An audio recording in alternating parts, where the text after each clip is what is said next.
more recently, like in the last few hours. But the only guy running for Congress that I know of that is still in the Trump camp and is still supporting him is my friend Danny Tarkanian, who joins us. Danny, how you doing? You're on with Aaron Bilbray and yours truly, Kevin Wall. How you been, my friend? I'm doing great. I was actually just up in northern Nevada with an event that Congressman Amodei hosted for me, and he's fully supportive of Trump also, so don't forget him. And Aaron, it's nice to talk with you. As a disclaimer, my family and the Bilbray families are very, very close, and we go way back and have great respect for them and Aaron also. But I listen to these comments come out, and I just don't understand. And I don't really want an answer from you, Aaron, but were you this upset at Bill Clinton when he committed those sexual acts in office as the president as you are with Donald Trump's statements of 11 years ago? Yes. Okay, you should know me. I'm a feminist. I had a real problem. You're one of the few Democrats that were. I understand. Look, there were very few Democrats that were outraged at that comment. All of a sudden, they're outraged at this one. But let's get back to what we want to talk about. We have two people running for office that have any chance of winning the presidency. I think most people would agree with that. You have both candidates that have flaws in what they've done.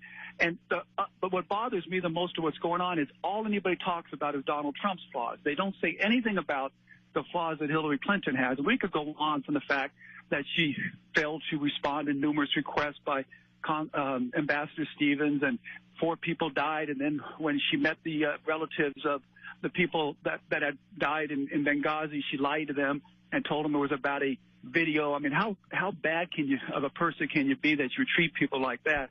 And then we can go on to how she started the private server. It's not an private email. It's a server. She held her documents in her basement that was susceptible to being hacked. I mean, we have people hacking all these DNC documents now and other documents now. Does anybody really believe Hillary's documents weren't hacked? In fact, I bet there'll be some of those that are going to be exposed before this election's over. But then she after she gets a subpoena, she deletes 32,000 emails of it. The FBI director says she lied at least 4 different times to Congress and the public. So, but look, those are all her character flaws, and we could talk about that. We can talk about Trump. But you know what the people of America really want to talk about is who's going to do the best job as a president of the United States and what vision they have is that. And that's what I've been concentrating my campaign on, because we can either go one or two routes. We can have the same status quo, and that's what my opponent is. She is Harry Reid's handpicked person to run for Congress, replace him, and continue to implement the policies that he's been doing for the past 30 years. Or we can get somebody back in there who's going to change things up, who's going to fight for the people of CD3 and get things changed out there. And I believe the people in CD3 as well as across the country, they want change, a positive change, a change where you get people back in office who care first and foremost about the people that they represent, not about staying in office and protecting their special interest groups. When I go out and campaign, I talk about the economy, I talk about the widespread rampant terrorism, and I talk about the dysfunction of Washington, D.C., and that's what I hear from all my constituents. And if this campaign for the presidency would get back on message and both candidates would talk about those two things, we would have a better chance of picking the right person to be president. I agree. And I'm just going to say this, though, to you, my friend. Here is the problem, and I know you happen to be an excellent father. I spend so much of my brain trying to protect my children. It probably consumes more than anything else. I can't even let them watch TV right now because of just the vulgar, crass things that they are seeing on TV. I just don't think it's okay. I don't know who does, but that's not the point, Aaron. Things that Hillary are saying are vulgar. Things about when we were being in the late 1990s, we were looking about blue dresses and learning what DNA was all about. There's been vulgar things that have been done. But let's get back to what's most important for our country, and that's the vision each candidate has, not only on the my race, but also on the presidential race, and where they're going to take the country. Hillary Clinton is the poster person of the status quo. She's going to do exactly what people in America want differently. They want change. They want somebody who's going to come in there and shake things up. And if we're going to focus on these vulgar comments, you got to do it on both sides, not one. Let me ask you, Danny, this is hardball politics that you're in now. And Joe Heck and Crescent Hardy made a calculated decision that being on the Trump train was bad for business, bad for their campaign.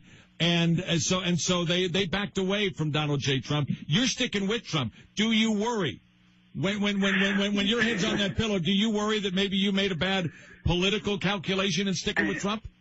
No, because I'm going to make my decisions based upon what I think is best for our country and the people that I hope to represent in CD3. I'm not making political decisions. And again, that's why people they don't want the same status quo. They want people to go back there. They're going to do what's best for the public, best for the constituents. I've never made, and Aaron will tell you this, I can make people happy or mad with me based upon what they believe in, but I always tell them what I truly believe and I have true convictions of what I truly believe, and I'm not backing off those. No, I'm not backing off these if it hurts me politically. You and I disagree probably 99.6% of the time, but I have known you a long, long time. I don't even think I've ever heard you say a swear word. I mean, you are always polite, you're always respectful, and you're always protective of your kids. That's why I'm just having a hard time getting around this Trump thing, because that is not you. But Aaron, you act like I've somehow have condoned it. I came out very strongly and said this is not. It was inappropriate. It was deplorable. It's not the way I raise children. But then you're missing the whole point again. See, this is how. And again, I don't mean to take a shot at you, Aaron, but this is what happens when you get to the Democrat talking points. They just want to talk about Trump's faults. They ignore Hillary's faults, but worse than that, they ignore what people in America want to hear, and that's where we're going to take this country. You know what I do with my kids? I got 3 young daughters. I take them out on a daughter-daddy date once a month. I make sure they understand that a man is supposed to open the car door for them, and they don't get out of the car. They don't get out of the car until I open the car door up for them when they get out. I pull the chair out for them. They learn those things. So. Yeah, well, and that's the way I treat women. But is that what people in America right now want to talk about, or they want to talk about the faltering economy, the terrorism that's growing all over the place, how Washington's dysfunctional? Look, that's what they want to talk about, and we get on that message, and we're going to have the best representatives in Washington D.C. What did you think of the debate? What did you think of the Trump performance? What did you think of the Hillary performance? I thought Donald did as well as he could possibly do. He's not a professional debater. I don't even know how much he practices. He shoots it by the women. He does some things well, and he does other things not as well. Anybody who's gone through debates enough understands there's certain things you can pivot on and get off of and answer that maybe Donald didn't do as well a job as he could have. But then you'd expect him to have some type of a career politician out there running for office, and that's just not him.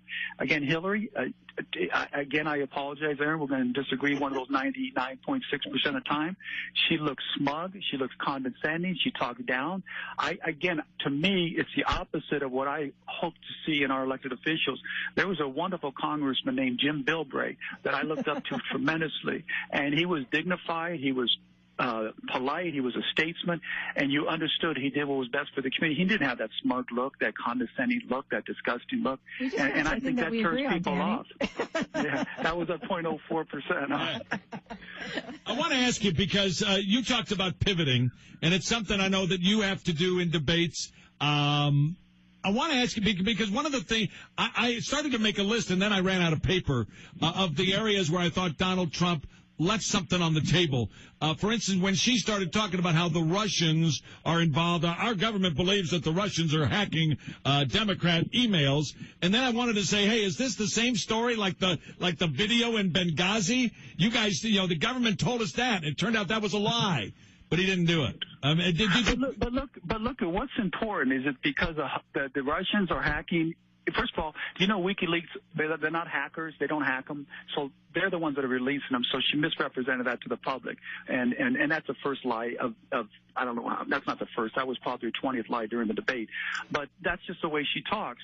Now, what's more important? What is actually true and the facts of what's happened, which is what these leaks are doing or exposing? Or is it that some outside person's exposing those acts? Nobody cares about what the Russians are doing. They care about what our next president, the most powerful person the United States believes in. And you know what she believes in? She believes in open borders. She was caught on tape, or not on tape, on her transcripts of her speeches, saying she wants to have open borders across the world. Can you imagine what that is? That means you're going to have anybody coming in and out of America without us knowing what they are, bringing whatever kind of contraband that they want to come and sell and peddle to our children. You're talking about a risky, just an incredibly destructive philosophy for our country. And the sad focus is, and let's be honest on this, the sad focus is this: the Democrats had this tape on Trump, and they probably got many more. I've heard many more are going to come out. They've been sitting on this until WikiLeaks was going to come out with their release of what Hillary Clinton actually said and what she actually believes in. So they released it hoping to divert the attention away from her statements, and it's done a great job. Who's talking about the fact that Hillary Clinton wants open borders across the world? How scary is that? Well, anybody who wants to vote for Hillary Clinton, think about that and what's going to happen to our country with open borders. I mean, I don't think you can get upset with her and her campaign for having a good strategy. I mean, if that is the case, that they knew when that was being released, they were going to release something that was a bigger bombshell. I mean, that's politics. I agree, Aaron, I agree completely, but it doesn't mean the public has to be so naive to fall for it, or that people like myself and other people that don't believe that's the right thing to do, that we can't expose that strategy. And that's why I'm on this talk show right now. We need to expose the strategy. We need to stand up and say, this is what's happening. Don't fall for it. Danny, 28 days to Election Day. And I got to ask you, because everybody always wonders, will there be coattails one way or another? A lot of people are wondering. In fact, a lot of Democrats are predicting that the Republican Party will be wiped out, that it will be a clean sweep, and they'll win the White House, and they'll win the Senate, and they'll win the House. I want to ask you, what will the coattail effect be, if any, in this election? First of all, the Democrats have been saying this now for the whole election cycle, so who knows? If you notice, one of the documents that was leaked by WikiLeaks was the strategy of the Democrat Party. This was early on in the primary, where they said we need to demonize whoever the Republican nominee is and make them so disgustable or so disliked by the general public that there would no way they would be elected. Unfortunately, Trump's given them some ammunition. There's no doubt about it. But this is their strategy. If it wasn't Trump, it would be Rubio. It would be Cruz. It'd be whoever else they had. And what's so sad for people who don't understand this is they did this to a war hero in 2008. They destroyed the reputation of a war hero. Then in 2012, you couldn't have had a poster boy of a nicer, more honest and family man as Mitt Romney, and they destroyed his character. So why is anybody surprised and now they're destroying Donald Trump's character? The question is, what vision of our country do you want, and who will implement that vision? Do you want the status quo, which is what Hillary Clinton is the poster child for, or do you want somebody who's going to shake things up and change Washington? If Trump would get back on message, he could turn this thing around. Donald Trump, to me, seems like he's pretty much the 1% status quo. Well, you know what? If that's what the talk should be, then the talk should be just what you're saying. You say the Democrats should be able to argue what that 1% status quo really is, and then we can talk about Hillary Clinton's 30 years in office and all the things that she's done to show that there's nothing's going to change. And then you get back on topic instead of going after something that was done 11 years ago in a hot mic that was supposed to be private. And by the way, the best line of the campaign, which is a line directed primarily at African Americans, but I think you could do this overall. Can you do any worse than what you've already got? I mean, that to me is, hey, there are enough people that are fed up. And by the way, Danny, when you're out at town halls and you're talking with voters, are you hearing that anger that you know the thing is just totally screwed up, the system is rigged? Are you hearing that? Sure. Well, sure we do, and we see that they want somebody to shake the system up. And Erin was one of the biggest, if not the biggest, Bernie Sanders supporter here in Nevada, so she understands this. Okay. She knows the public is fed up with the status quo. They want somebody to get back there and shake it up. Question is it going to be Hillary Clinton? I mean, gosh, if you talk about a 1%, that's about 1% of the people in America think she'll shake things up. Or do you want Donald Trump, who, that's been the basis of his argument? I just don't understand how anybody could not be, and I'm talking about, Erin, you and your Bernie Sanders supporters can't be so outraged what they did to Bernie in the primary and rig that election, and not say, hey, listen, I'm going to unsupported not support Hillary Clinton anymore because of her nefarious acts in destroying your chosen candidate. I mean, that just seems to be glossed over for political reasons. Oh, no, I think the Sanders people are very upset about it. I really do think the Sanders people are upset about it. I hear about it a lot. She is the den mother. She's the den mother for those Bernie Sanders supporters, those young millennials. They come over to her house for milk and cookies. We're taking them into the Team Tarkanian camp right now. We want you guys all to come on board and let's get this thing done. There you go. Danny, hey, have a very safe final 28 days. Early voting begins on the 22nd. Make sure folks are registered. Thank you so much, man. We'll be following you these final 28 days. Thanks so much, man, for joining us. I appreciate it. Thank you for having me on. Take care, Aaron. There you go. That's Danny Tarkanian running in Congressional District 3.